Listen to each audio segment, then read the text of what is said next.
Bueno, que, que le decía a José que debo ser gafe, porque sitio al que voy, Danas, Nieves y tal, no sé. Así, sí, sí, no sé quién se lo he contado antes. Y tampoco es que hoy fuéramos a ser 50 o 100, pero la verdad que hemos tenido mala suerte con el tiempo. La gente que venía, la delegada de DIRSE, Irina, que viene de Gran Canaria, no ha podido, y alguna compañera más. Pero bueno, la cosa es repetirlo en otra ocasión y ya está, ¿no? Y hacer más cosas que ahora comentaremos algo, pero tenemos cosas planificadas para hacer. Eh, Como estamos en familia y tengo tiempo, y hay alguno de vosotros que no sois socio de DIRSE, sí que antes de empezar a hablar de ética y del código ético de la profesión, que yo creo que era el tema central de la charla, quería hablaros un poco de DIRSE, ¿vale? A los que nos conocéis, para actualizaros un poco en qué estamos, y a los que no nos conocéis, pues que sepáis qué es DIRSE, ¿vale? DIRSE, no sé si se me oye, yo creo que sí. DIRSE es la Asociación Española de Directivos de Sostenibilidad.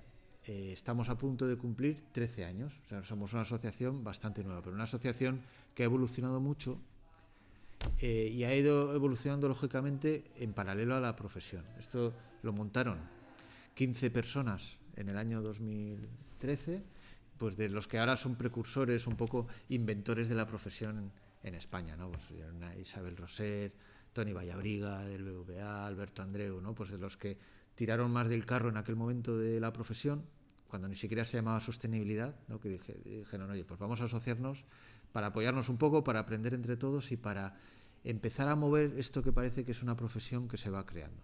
En aquel momento no se llama sostenibilidad, se llama RSC, responsabilidad social empresarial, de muchas maneras. De hecho, fijaos cómo es que ni siquiera la asociación, ahora es la Asociación Española de Directivos de Sostenibilidad SG, pero en aquel momento era la Asociación Española de Directivos de Responsabilidad Social, o sea que hasta la propia asociación ha cambiado de nombre, más que el acrónimo que DIRSE, eso se ha ido manteniendo. Como os decía, ha crecido mucho. De lo que en aquel momento era 15 socios, somos a día de hoy 1086, que miré ayer la cifra, en toda España. 1086 socios individuales, socios y socias de todos los sectores. El hotelero, que está aquí muy bien representado, pues también, pero de otros sectores de todo tipo, en toda España, como os decía, y tenemos también la figura de los socios corporativos, que a día de hoy somos casi 140 empresas, como el Grupo Fedola, que es socio corporativo de DIRSE, y con muchos retos como profesión. Hemos crecido mucho, también al amparo de lo que es una regulación súper intensiva, ¿sabéis?, los últimos años, pero tenemos retos, pues porque la regulación, ahora hay cierta incertidumbre alrededor de ella, temas geopolíticos, quiero decir, que DIRSE, ahora somos muchos, seguramente una profesión mucho más identificada de lo que era antes, pero con muchos retos importantes encima de la mesa. Y yo creo que como asociación pues tiene sentido. Ahora os explicaré a qué nos dedicamos o lo detallaremos, pero tiene todo el sentido que, pues oye, que nos hagamos fuertes entre nosotros, ¿no? Para el futuro, ¿qué espero? Pues ahora somos 1080 y pico socios, que está muy bien, y hemos crecido mucho, pero a mí, si me dicen dentro de 10 años, pues ¿qué quieres? Pues ser 10.000. Básicamente que DIRSE sea la casa de todas las personas que se dedican de alguna u otra manera a la sostenibilidad, ¿no? Que vean que es su asociación profesional. Nos dedicamos, tenemos dos grandes objetivos como asociación. Una es y esto es común a muchas asociaciones profesionales, una es el apoyo a nuestros socios y socias en su formación y capacitación, en una profesión que cada vez es más compleja, en cuanto a formación técnica. Al final, una persona que se dedique a sostenibilidad, una profesión tan transversal, tiene que tener muchos temas técnicos que tiene que conocer. Tiene que saber de medio ambiente, de medición de huella de carbono, de compensación, de créditos de carbono y tal, pero también tiene que estar cerca de las finanzas y tiene que saber de taxonomía verde, tiene que saber el acceso a créditos con criterios ESG, regulación, tiene que estar cerca de la normativa, de la regulación, de la gestión de riesgos, tiene que saber de temas de diversidad y o estar por lo menos en contacto con temas de diversidad, engagement, recursos humanos, tiene que conocer el tercer sector, etcétera, etcétera. Son muchos temas y cada vez más. Una profesión, yo vengo del mundo de la comunicación, yo era periodista, quería ser corresponsal de guerra y mira dónde he terminado. Es decir, en aquel momento no existía casi la profesión, hace 20 años que empecé a mover esto en Iguay, pero no era tan compleja, tan sofisticada como es ahora. Ahora el tema de la formación es necesario. Y no solo formación técnica, sino también formación en habilidades. una profesión tan transversal, en la que tenemos que ser capaces constantemente, y lo sabéis que os dedicáis a esto, de convencer al CEO de que esto es importante, de convencer al financiero, de ir al de recursos humanos a pedir, de ver el presupuesto, etcétera, etcétera, todo lo que sea habilidades de liderazgo, cambio cultural, propósito, etcétera, también hay que trabajarlo mucho y en eso estamos a dirigirse. Y sin enrollarme mucho, las 2 líneas de actuación, tenemos 4 líneas de actuación, las 2 de la izquierda tienen que ver con la formación y la capacitación. Una formación, que tenemos programas de formación en habilidades y técnicos diversos, propios, pero también muchos descuentos para nuestros socios y socias en escuelas de negocio, universidades, etcétera. Y luego, durante el año, multitud de webinars, talleres, muchos son online, sencillitos de 1 hora, acerca de temas pues muy diversos en torno a la sostenibilidad. Y luego la parte de recursos no son tanto programas de formación, sino son, por ejemplo, los toolkits que hacemos. Son guías prácticas que trabajamos en torno a muchos temas, ¿no? Pero no solo eso, hacemos investigaciones, análisis, el barómetro anual de materialidad que hacemos con EY, etcétera, etcétera. Y luego el otro gran objetivo de DIRSE, que son, por así decirlo, las 2 líneas de actuación de la derecha, tiene que ver con una asociación profesional. Posicionar tanto al profesional como a la profesión, tanto dentro de las empresas como fuera. ¿Qué aspiramos? Pues que los que nos dedicamos a esto estemos en el comité de dirección, nos sentemos a la derecha del padre, ¿no? A la del CEO o de la CEO, y tener cierta relevancia en el comité de dirección. Y fuera de lo que son las organizaciones, que la sociedad conozca y valore de qué va esto de la sostenibilidad y le dé la importancia que creemos que merece. Que por lo menos sepa lo que no es esto de la sostenibilidad, que hay mucho equívoco hoy en día, ¿no? Y toda esa parte de lobby, de advocacy, de posicionamiento público, de relaciones institucionales, de presencia en medios de comunicación. Eso pues intentamos trabajarlo como asociación.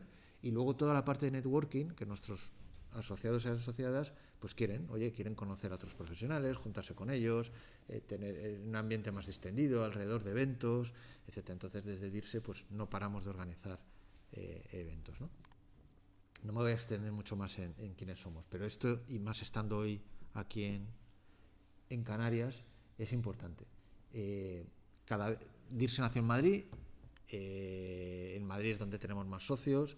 En Madrid pues hay empresas muy relevantes, pues varios socios nuestros son IBEX 35, etcétera, pero bueno, el tejido empresarial español no está hecho de Iberdrolas y de Telefónicas, ¿no? Y de BVAs, sino que es muy diferente, ¿no? Y la PYME tiene una presencia especial. Y queremos salir, y estamos haciéndolo fuera de Madrid. Y en el plan estratégico actual en el que estamos trabajando para el 27-30, las delegaciones territoriales son centrales. O sea, para nosotros crecer en las delegaciones territoriales es fundamental, porque hay profesionales excelentes, porque hay empresas excelentes, porque cada territorio tiene su propia idiosincrasia, su propia cultura, su propia madurez de la función, de las empresas, etcétera. Entonces tenemos claro que tenemos que crecer fuera de Madrid, lo estamos haciendo. Estamos intentando invertir, movilizar, y aquí la figura de los delegados y subdelegados territoriales es fundamental. Tenemos aquí a Mauro, que es flamante nuevo subdelegado de DIRSE en Canarias, que le hemos enmarronado, ¿verdad? Le llamamos ahí, ¿verdad? Y Irina, que es la delegada, que está en Gran Canaria, que es una de las personas que iba a venir y que se ha tenido que dar la vuelta y coger un avión de vuelta, porque si no, no sabía cuándo iba a poder volver a su casa. Pues figuras como Mauro y como Irina son las que están tirando mucho del carro y de las que desde DIRSE España nos estamos apoyando mucho para hacer cosas. Y tenemos un plan en cada una de las delegaciones que seguro que a los que sois socios, Irina y Mauro y conmigo, os los explicaremos, pues porque queremos traer la presentación de toolkits, traerla aquí a Canarias, talleres y webinars queremos hacerlos aquí, participar en eventos como el que, José, tú estás impulsando aquí, pues participar en la medida de lo posible, es decir, hacer cosas de verdad y crear comunidad y que los socios y socias de aquí os juntéis o se junten y hacer más cosas, ¿vale? Y esto es importante porque de verdad que es un tema estratégico para DIRSE. Bueno, esto lo tenía de otra presentación, que no sé por qué no avanza.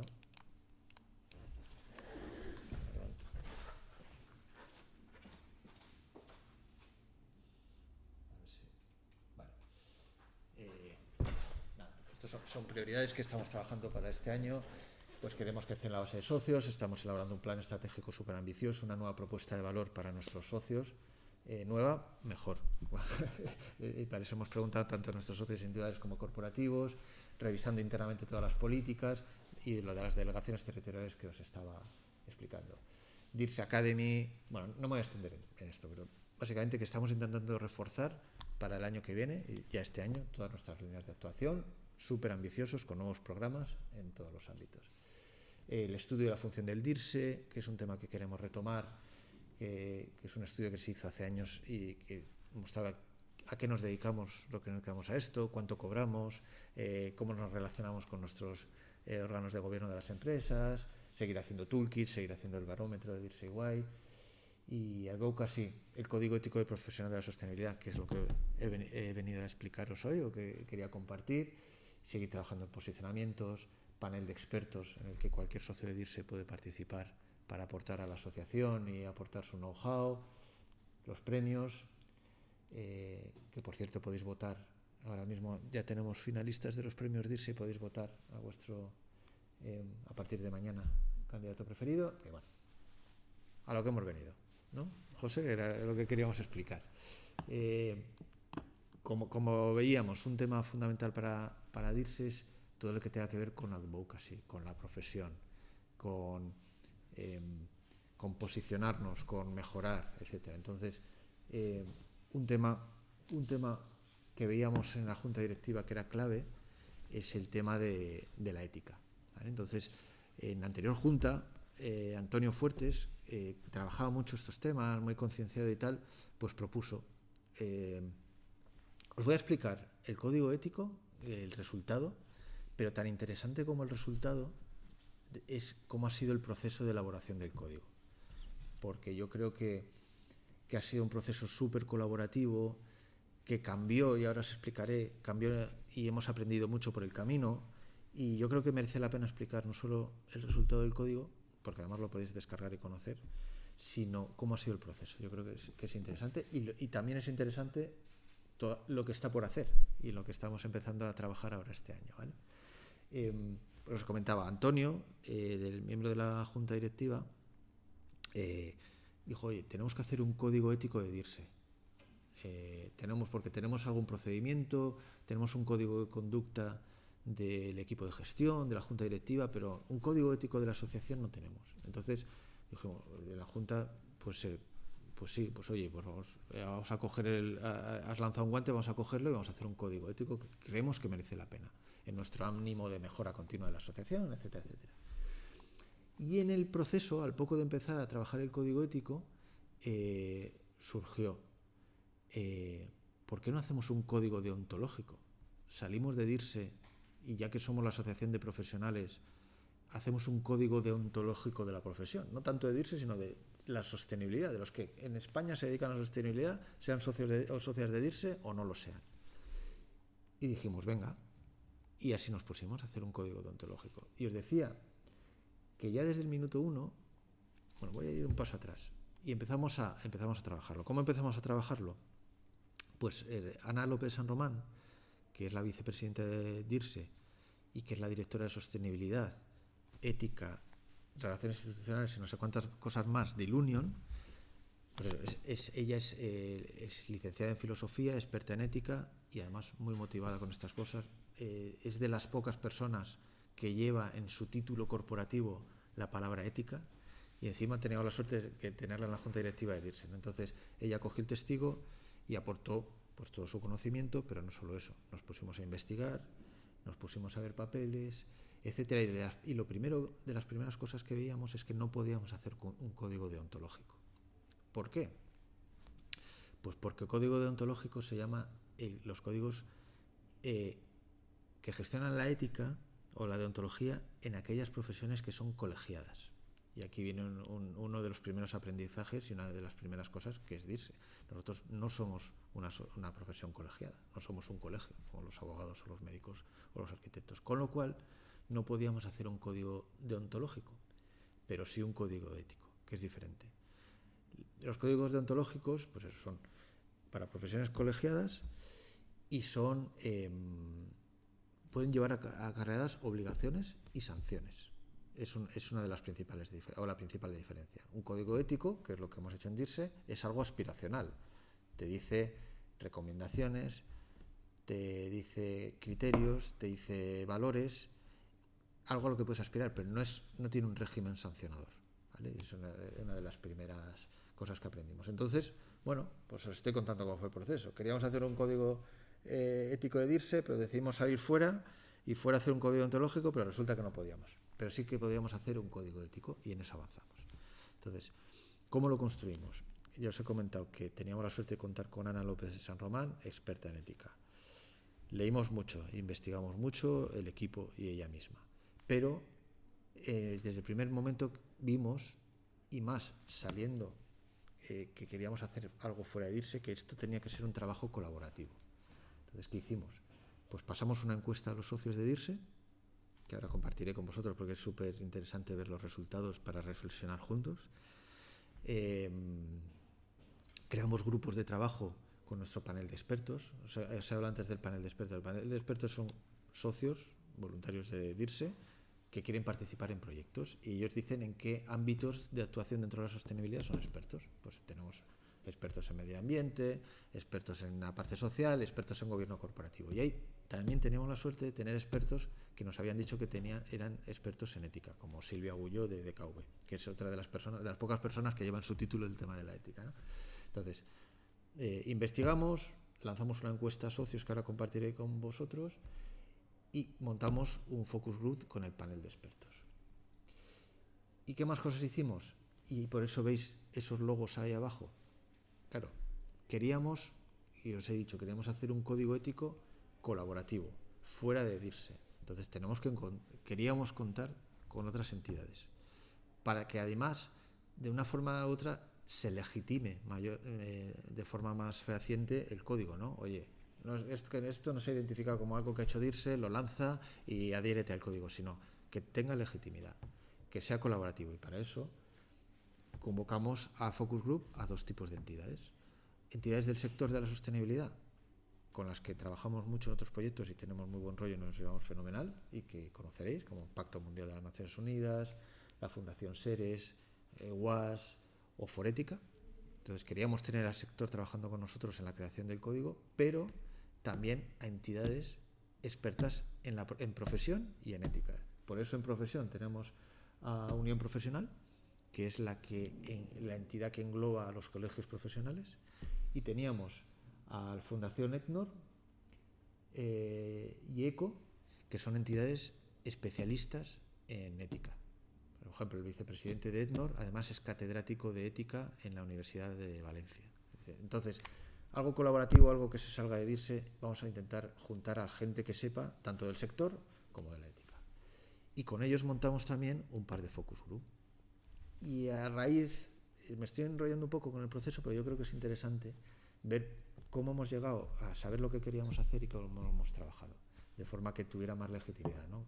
Veis que ha sido algo colaborativo, impulsado por DIRSE. En DIRSE somos los que más horas hemos echado a esto, pero no es solo de DIRSE. Yo creo que eso es importante, tanto para la legitimación del código como para toda la fuente y todo el conocimiento que hemos adquirido para redactarlo. Luego, al final, el código lo podéis descargar en dirse.es, en nuestra página web, en la parte de quiénes somos transparencia, y veréis que es un código que tiene 8 o 10 páginas, no muy extenso, pero cada palabra está súper reflexionada y súper pensada. Eso ha sido un poco, y luego esa ha sido la fase 1, que es hasta llegar al 23 de septiembre, que es cuando presentamos el código ético en sociedad. Pero queda toda la fase 2, que no sé si es más complicada que la fase 1. Y luego os explicaré la fase 2, ¿vale? ¿Qué viene una vez publicado? ¿En qué estamos ahora? Y qué viene después de la creación del código. Pero bueno, primero, aquí veis los logos, ¿no? Sobre todo aquellas entidades que hemos colaborado, que os decía, ¿no? Aquí es importante, para ver a lo que hemos llegado y lo que es el código que compartir con vosotros, las preguntas que hacíamos en la encuesta y las preguntas que reflexionábamos en los focus group. Por un lado, para ver por qué hemos llegado al contenido del código que hemos llegado, y para otra, para ver qué problemáticas, sobre todo las problemáticas y las cosas feas a las que las enfrentamos en una profesión como la nuestra y que hace que tenga sentido la creación de un código ético de la profesión. Como os decía, ¿no? Una profesión que antes no tenía ni el nombre de sostenibilidad, que tiene muchos retos, que todavía es muy desconocida, que decíamos antes, pero que por ver el vaso medio lleno que llegamos a plantearnos la creación de un código ético de una profesión significa mucho, ¿no? Significa que esta profesión pues va cogiendo cuerpo y avanzando, ¿no? Entonces, preguntábamos varias cosas. Decíamos, oye, en tu opinión, ¿cuáles son los valores fundamentales? Primero hablábamos de valores, de hundirse, ¿no? O de nuestra profesión, de los que nos dedicamos a esto. Salían cosas interesantes, nos hablaban de responsabilidad y compromiso, ser veraz y coherente, el diálogo y la colaboración. Una profesión tan transversal, sin diálogo parece que no tiene mucho sentido, ¿no? Integridad, y aquí van a salir cosas después, ¿no? Por supuesto, cuidado con el medio ambiente, pero son temas más puntuales, ¿no? Pero como los grandes nombres, integridad, coherencia, colaboración, transparencia, ¿no? Actuar de una manera transparente, honestidad, ¿no? Somos grandes palabras, pero que tienen que acompañar a una profesión como la nuestra, ¿no? Ya hablando del código ético en sí, hemos hablado de valores. ¿Qué principios éticos, preguntábamos, creéis que debe incluir un código ético de la sostenibilidad, de la profesión, no de dirse, sino de la profesión? Pues hombre, hay que cumplir con la legislación, pero sobre todo comunicación clara y veraz, y luego veréis dentro de los retos o de las cosas feas que os decía, pues igual esto se dice por alguna razón, ¿no? Promoción de prácticas empresariales responsables, algo que siempre sale en cualquier charla o evento de sostenibilidad, que es el greenwashing, pues evitar el greenwashing, respeto a los derechos humanos, inclusión y diversidad, ¿no? Pues son temas, principios que creían las personas que respondieron a esto que debíamos incluir y que veréis que luego que están incluidas, ¿no? En su gran mayoría. Y ya empezamos con el mejunje, con lo que da sentido a que nos planteemos que en una profesión como la nuestra puede haber dilemas éticos, ¿no? ¿Qué dilemas éticos, preguntábamos, enfrentas con más frecuencia en tu trabajo como director o directora de sostenibilidad? Y aquí ya salen temas que igual, no directamente, pero indirectamente, os suenan de oídas o no tan de oídas, ¿no? Oye, la presión de reducir costes, tratar de reducir la ambición de sostenibilidad por otro tipo de ambiciones o objetivos, nos falta apoyo interno, falta de transparencia, diferencia entre las prácticas declaradas, ¿no? En nuestros informes, memorias, etcétera, respecto a lo que es la realidad, uso de métricas favorables, cómo ponemos las métricas en favor de otros objetivos que no son los de sostenibilidad, o quizá ocultamos ciertos datos o damos protagonismo a datos por ciertos intereses que no son los que debieran, etcétera, ¿no? Son dilemas a los que en alguna ocasión nos hemos podido enfrentar, o sabemos de compañeros o compañeras de otras organizaciones que se han podido enfrentar, ¿no? Y aquí esto es solo una selección que hemos hecho de temas, ¿no? Preguntábamos, ¿puedes describir de manera resumida los últimos 3 dilemas éticos a los que te has enfrentado? Y aquí salen temas, oye, que aquí estamos, que esto no significa que sea nuestro día a día, ¿no? Pero son temas reales y que aparecen. Tampoco voy a leer todo, ¿no? Lenguaje ambiguo, uso de datos poco contrastados, famoso greenwashing, ¿no? Sostenibilidad al servicio de la venta, prácticas laborables cuestionables, bajo compromiso real con los colectivos vulnerables, manipulación, ya verbos un poco ya más fuertes, ¿no? Manipulación de métricas y engaño para certificaciones, uso el sello de sostenible pero realmente con fines que no tienen nada que ver, falta de control sobre la cadena de valor. Desde luego la cadena de valor o suministro es uno de los grandes retos, sabéis, ¿no? A los que nos enfrentamos. Diferencia entre el discurso institucional y las convicciones personales, ¿no? Muchas veces nuestros jefes o incluso nosotros decimos una cosa, pero luego internamente practicamos o nos creemos otra, ¿no? Bueno, pues son temas que pues igual sí que tiene sentido que elaboremos una guía, un código ético, ¿no? Al que nos podamos adherir o compartir, por más que sea aspiracional. ¿Qué tipo de comportamientos crees que son inaceptables en un director o profesional de la sostenibilidad? Dábamos ejemplos en la pregunta, pero bueno, es que tampoco no hacían falta los ejemplos porque luego han salido muchos más, ¿no? aceptar compromisos sabiendo que no los vas a cumplir. Ya, temas ya vamos a lo ilegal, más que no ético, ¿no? Sobornos, corrupción, prácticas ilícitas, falsear datos, falta de transparencia, acoso, discriminación, o sea, aquí ya están saliendo temas gruesos, ¿no? Excluir a grupos de interés en las decisiones, trabajar con consultoras que realmente no tienen conocimiento ni ofrecen datos fiables. Bueno, pues temas gruesos, y es lo que os decía antes, ¿no? De los temas feos que iban a salir, pues bueno, pues esto. ¿Qué mecanismos crees que deberían implementarse para promover la ética en los profesionales? Y aquí vamos a la fase 2 que luego os contaré, ¿no? Pues oye, vamos a formar periódicamente sobre ética y sostenibilidad, la posibilidad de certificaciones, foro de discusión donde hablemos, como hoy, de estas cosas. Vamos a hacer un código ético, pero creemos que es importante que esto sea vivo, porque los retos seguramente son vivos. Vamos a hacer que sea algo revisable, informes de cumplimiento ético, etcétera. Bueno, salían ideas, ¿no? Y si tu respuesta es afirmativa, especifica qué aspecto te parece importante. Pues fomentar el diálogo, hemos hablado antes, el cumplimiento de los derechos humanos, el cumplimiento normativo, honestidad, transparencia, ética. Ya son cosas que han salido de alguna otra manera en las preguntas anteriores, ¿no? La cadena de valor, cuáles son las líneas rojas, la escucha activa, ¿no? Una profesión como la nuestra, dentro de ese diálogo que decíamos, ¿no? Tenemos que ser capaces de escuchar, tanto internamente como fuera. Bueno, y ya que estábamos, y como nos habíamos visto en el proceso, y el aprendizaje de la diferencia entre un código deontológico de un código ético, pues ya de paso, como estamos preguntando muchas cosas, pues preguntamos por tener la información. ¿Crees que una pertenencia a una asociación o código debería ser obligatoria? O sea, básicamente, ¿crees que debería ser obligatorio que nos colegiemos como profesión? O por lo menos no obligatorio pero interesante. Pues resulta que la mitad dijeron que sí. Con lo cual, por lo menos en los que nos dedicamos a esto, hay cierta conciencia de profesión, ¿no? Y de hacernos fuertes, y de que tenemos retos muy importantes por delante que tenemos que trabajar conjuntamente.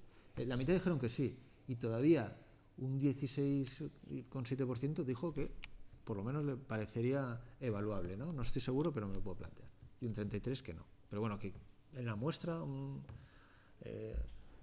70%, un 60 y pico, me parece que es un dato a tener en cuenta.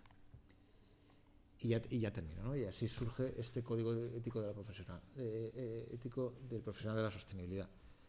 Un código ético dentro de una profesión puede ser interesante e importante siempre, pero ojo, a los que nos dedicamos en las organizaciones a promover las políticas ESG, la buena gobernanza, etcétera, pues como que podría tener más sentido, ¿no?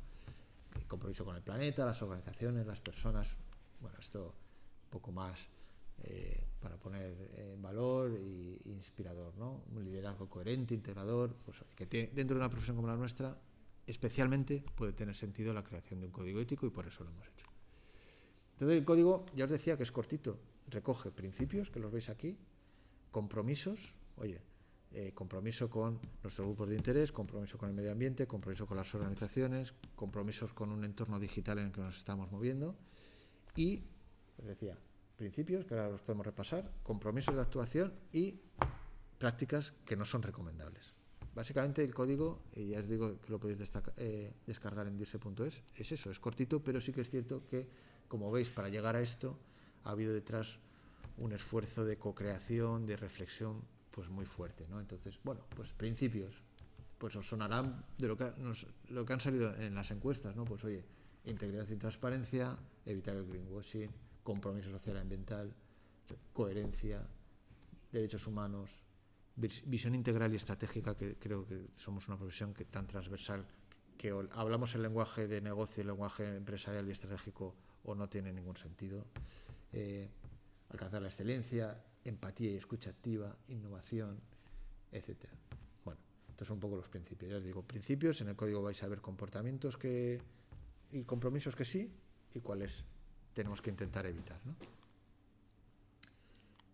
Y bueno, este código no va a funcionar, pero en dirse.es, quienes somos, transparencia, lo veis. ¿Y en qué fase estamos? O bien de tiempo. Estamos en la fase 2, y os decía que es súper retadora. ¿Por qué? Pues porque, oye, no te vas a conformar con crear un documento, ¿no? O sea, al documento habrá que darle vida y habrá que lograr que, ya que hemos creado algo para la profesión, que la profesión primero lo conozca y segundo lo secunde y se adhiera en la medida de lo posible y sea un altavoz, ¿no? Y lo ponga en práctica, lógicamente. Entonces, esa es la fase 2. La fase 2 en qué va a consistir, primero, comunicarlo a través de todos los medios que tengamos. Bueno, antes de explicaros eso, y como os decía que esto no es un tema de DIRSE, solo, exclusivamente, hemos creado un comité de ética que va a trabajar toda esta fase 2, toda la implementación y toda la potenciación. Entonces, ¿quién está en ese comité de ética? Pues hay gente de DIRSE, como Ana, la vicepresidenta, como yo mismo, o una persona del panel de expertos que os comentaba antes, que nos ayuda a trabajar, que es Silvia Agulló, una miembro fundadora y socia fundadora de DIRSE, como Inés García Pintos, con toda la trayectoria que tiene, pero también en el comité de ética hay gente fuera de DIRSE, pues algunas de estas personas que nos han ayudado, de esos logos que veis abajo, pues varias personas dentro de esos logos también forman parte del comité de ética, que es importante como órgano para trabajar conjuntamente, de supervisión, de retador, etcétera, etcétera. Entonces, este comité de ética, junto con el equipo de DIRSE, somos los que estamos potenciando esa fase 2, que os decía. ¿En qué consiste la fase 2? Comunicar eventos como el de hoy, nuestros medios, nuestras webs, etcétera. Formar, queremos establecer planes de formación, sea socio de DIRSE o no, de dos temas: formación en torno al código, como estamos haciendo hoy, y formación en cuanto a ética.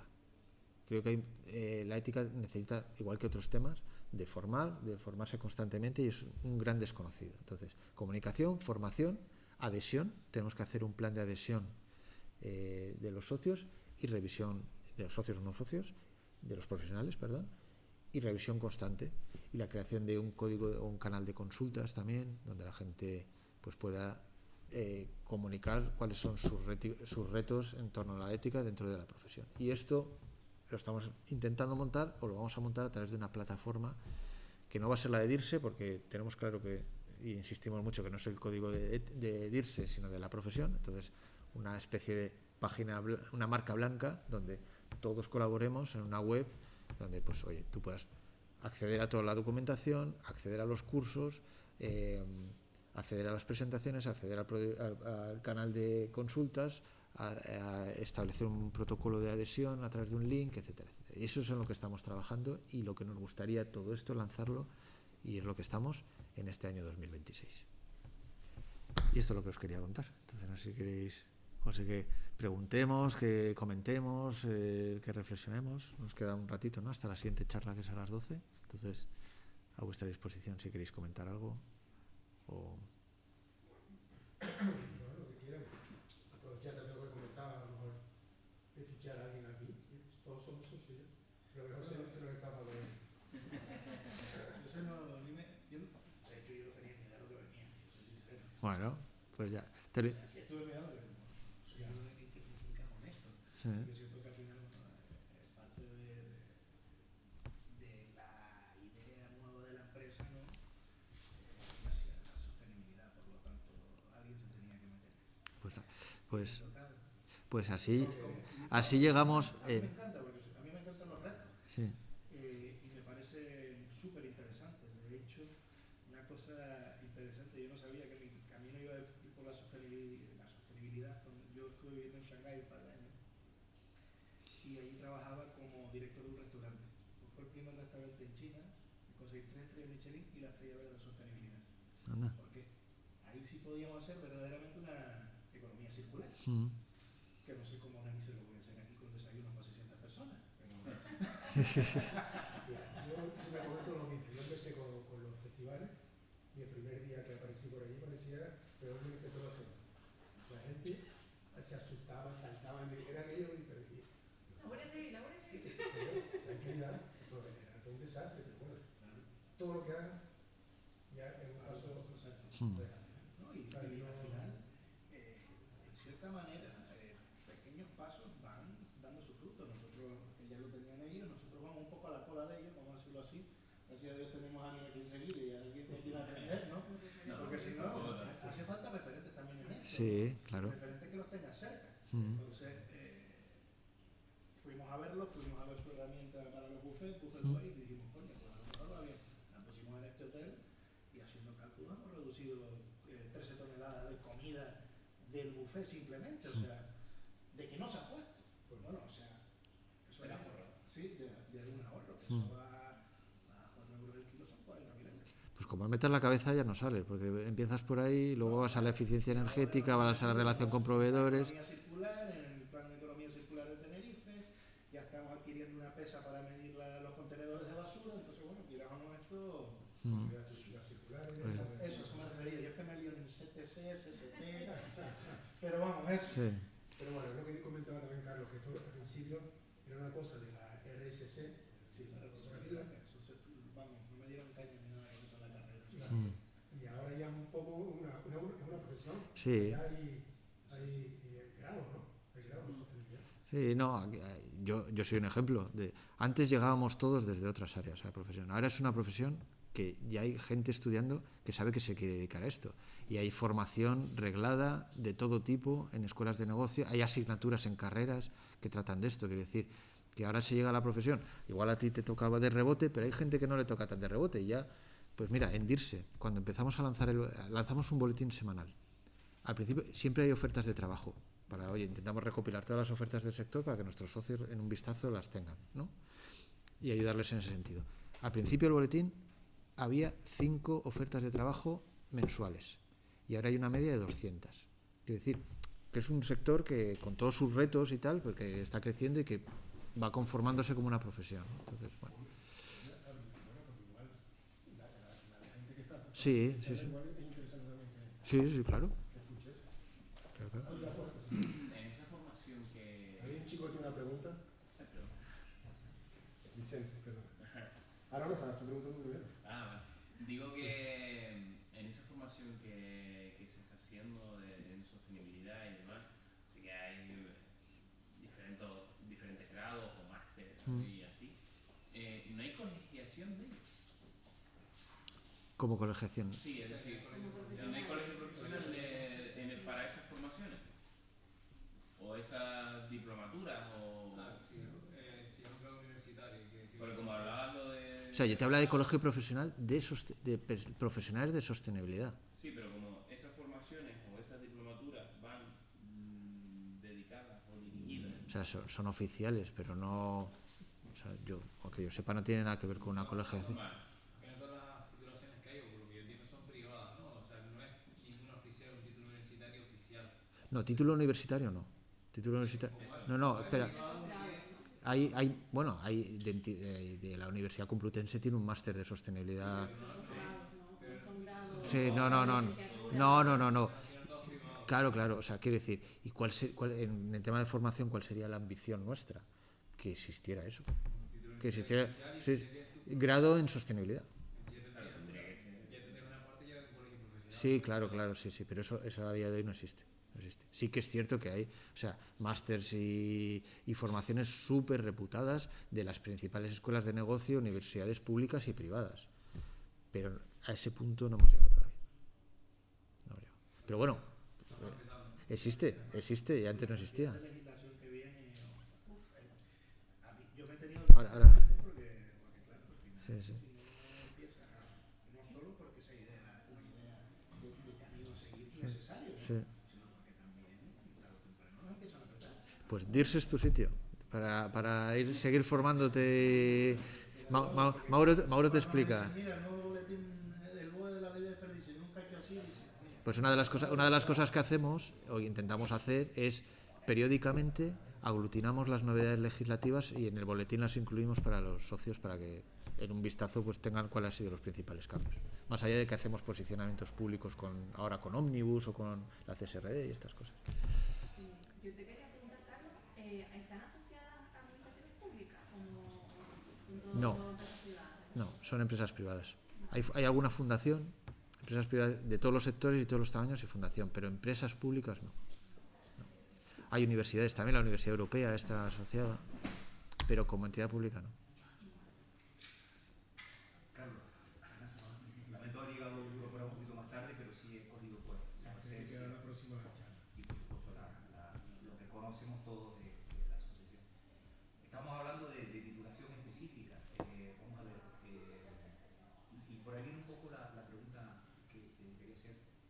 ¿Cómo crees tú que esa parte del reporte voluntario y reporte, digamos, obligatorio para las empresas obligadas, una vez que en España se transponga la directiva comunitaria de reporte de sostenibilidad, o esa parte de reporte, digamos, voluntario para pequeñas y medianas empresas que no están obligadas, ¿cómo crees tú que puede influir en este, digamos, antes comentaba uno de los compañeros que es algo muy naciente, que todavía se está haciendo camino y demás, pero ¿cómo crees tú que, por un lado, las empresas que ya están obligadas por razón de su dirección, sobre todo, o de interés público, o aquellas que decidan hacer de manera voluntaria, ¿cómo crees tú que puede influir en que se vaya, digamos, vulgarizando o normalizando, o que sea, digamos, no una cosa exótica, sino que esté dentro del ADN de cualquier organización, medir, reportar, cumplir y sobre todo ir cumpliendo estándares más altos? O sea, desde el momento en que tengas la concepción de que la sostenibilidad es un sistema de gestión empresarial, ahí es cuando haces el clic. Y el reporting es un ejemplo. Y nosotros, a ver, sí que es cierto que ha estado dando muchas vueltas el último año todo este tema del reporting, porque han cambiado las reglas del juego sobre la marcha. Desde febrero aquí, además 500 veces. Parece que ya sabemos en qué ha quedado y por eso desde DIRSE nos hemos posicionado respecto a Omnibus. ¿Cuál es nuestro posicionamiento? Que reportar, si hablamos concretamente de reportar, merece mucho la pena. Y además no lo hablamos desde el punto de vista teórico, sino que ya nosotros como DIRSE, DIRSE es yo siempre lo defino como una organización con un gran altavoz, con socios, muchos socios y muy importantes, con lo cual con mucha exposición y tal, pero desde el punto de vista empresarial somos una micropyme. Y nosotros el año pasado lanzamos nuestro primer informe de sostenibilidad, ASG, según la VSME, según el estándar europeo para pymes no cotizadas, voluntario. Y merece la pena. Y nosotros estamos siendo intentamos ser embajadores del mensaje de tú no estás obligado, pero si puedes reportar, reporta, porque no es solo un tema de reporting, es un tema estratégico. Eso que tantas veces se dice y es verdad. Nosotros, desde el momento que hicimos, además hicimos estudio de doble materialidad, a pesar de que no es obligatorio según ese estándar. Desde el momento de empezar a hacer el estudio de doble materialidad y de redactar el primer borrador del informe del año pasado, empezamos a implementar temas de mejora. Algunas más estratégicas y otras acciones muy sencillas, pero ¿qué haces sino conocer a tu empresa, a tu organización hasta las trancas? Y en ese momento ya empezamos a meter sistemas de gestión de mejora. Con lo cual, no solo es un tema estético de yo reporto, mira qué bonito mi informe de 60 páginas, que además qué bien diseñado está, sino es que estoy haciendo 3 políticas a día de hoy porque viendo el informe vi que era necesario. La relación con mis grupos de interés, etcétera, etcétera, etcétera. Entonces, intentamos ser embajadores de que reportar merece la pena, aunque no estés obligado. Y si encima lo haces con un estándar como VSME, que es un poco rollo como cualquier reporte y requiere horas y esfuerzo, pero es realizable y realista. Nosotros como micropyme lo hemos podido hacer. Entonces, si DIRSE ha podido hacerlo, cualquier empresa puede hacerlo y merece la pena. Es un poco el mensaje que estamos intentando trasladar.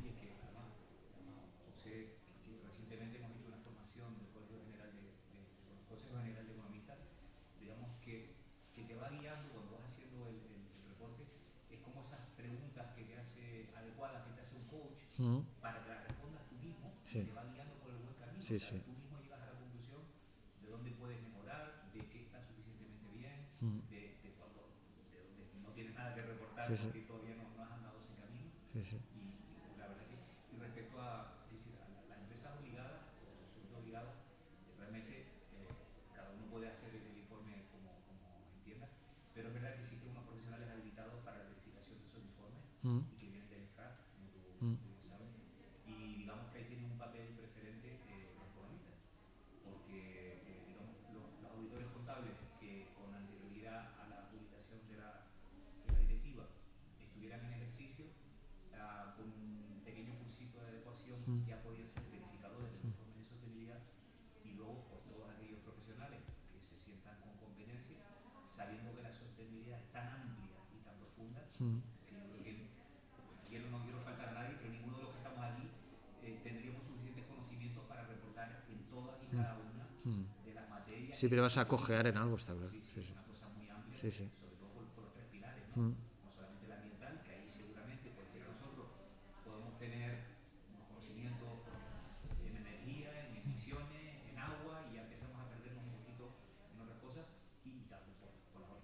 también, sí. ¿no? Es decir, que ahí hay una especialización en ciernes, hay mucho campo de trabajo, pero sobre todo trabajo que está todo por hacer, o sea, depende de nosotros, de cómo nosotros le demos, todos nosotros quiero decir, cómo vayamos reportando las actitudes que vayamos adoptando a cómo vamos a estar dentro de... Sí, desde luego.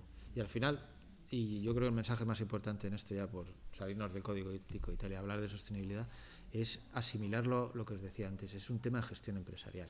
Y en los tiempos que corren y con la polarización, etcétera, salirnos de lenguajes activistas, que está muy bien, oye, está muy bien, y hablar de como hablan en lenguaje empresarial, cómo ¿qué es la sostenibilidad? Pensar en los grupos de interés, pensar en el largo plazo. Eso hace empresas mejores y más competitivas. Pero es que encima luego, es que somos una profesión que encima nos tenemos que llenar de argumentos. Esa es una de las características que tenemos. Que no nos conocen, entonces tenemos que explicar lo que somos y encima dar argumentos. Pero es que aparte de esto, que podemos hablar de gestión de riesgos, de eficiencia energética. Podemos hablar de que depende de la empresa que seas, te permite lanzar un nuevo catálogo de productos y llegar al mercado que antes no llegabas. Tema de cumplir con la normativa y con la regulación, por supuesto temas de reputación y de comunicación, etcétera, etcétera, etcétera. Entonces ese es el chip que hay que cambiar. Y con esto os cuento una anécdota, pero que me parece a día de hoy súper clarificadora y a la que yo me agarro mucho. Alberto Andreu, que es amigo, que es precursor, que es un maestro en esto de la sostenibilidad y en otras cosas. Él era el director global de sostenibilidad de Telefónica, muchos años. Entonces fue a un consejo de administración, o sea, no al comité de dirección, al consejo de administración, y ahí había un peleón en el consejo de administración. Y Alberto, ¿qué hizo? Fue a presentarle el plan de sostenibilidad y economía verde, me lo estoy inventando un poco, de no sé qué y no sé cuántos. Entonces, esa persona del consejo de administración le llamó comunista. Dijo, oye, no queremos comunistas en esta compañía y eso que me estás presentando no lo quiero. ¿Qué hizo Alberto?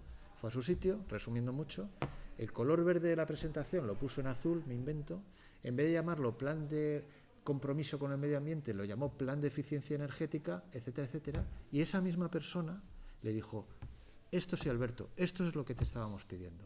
Le presentó lo mismo, pero era un tema de narrativa. Entonces es un poco el mensaje que intentamos transmitir, ¿no? De centrarnos más, y en los tiempos que corren, y la geopolítica y la polarización, etcétera, en el lenguaje un poco empresarial. Y acabo de soltar una chapa que... Sí. Desgraciadamente, muy poca gente sabe todavía de qué va esto de la sostenibilidad. Pero la poca gente que sabe de qué va, la relaciona el 99% con lo ambiental. Totalmente. Siempre dicen lo mismo, ¿no? Lo ambiental, y son los ambientales, Los verdes. ya están los verdes, ya están los perros flautas, ya están los cebatos. Sí. Y no va de eso. Con lo cual es que nos queda un camino, sobre todo la parte, la más importante, que es la que también estamos comentando José, que al fin y al cabo es un tema económico. Sí, totalmente. Desde muchas perspectivas. Claro, supervivencia de la empresa, y que tú al final ahorras dinero. Poniendo unas LED, poniendo unos de separación, poniendo una serie de prácticas. A Mango, hace 2 años, le dieron su primer crédito con criterios de ASG, 200 millones de euros. Dime tú si eso no está vinculado al negocio. Y se lo dieron pues porque ahora los bancos están financiando con estos criterios, etcétera, etcétera. Quiere decir, es que podemos buscar muchos argumentos, la taxonomía verde, etcétera. Bueno, creo que... Gracias.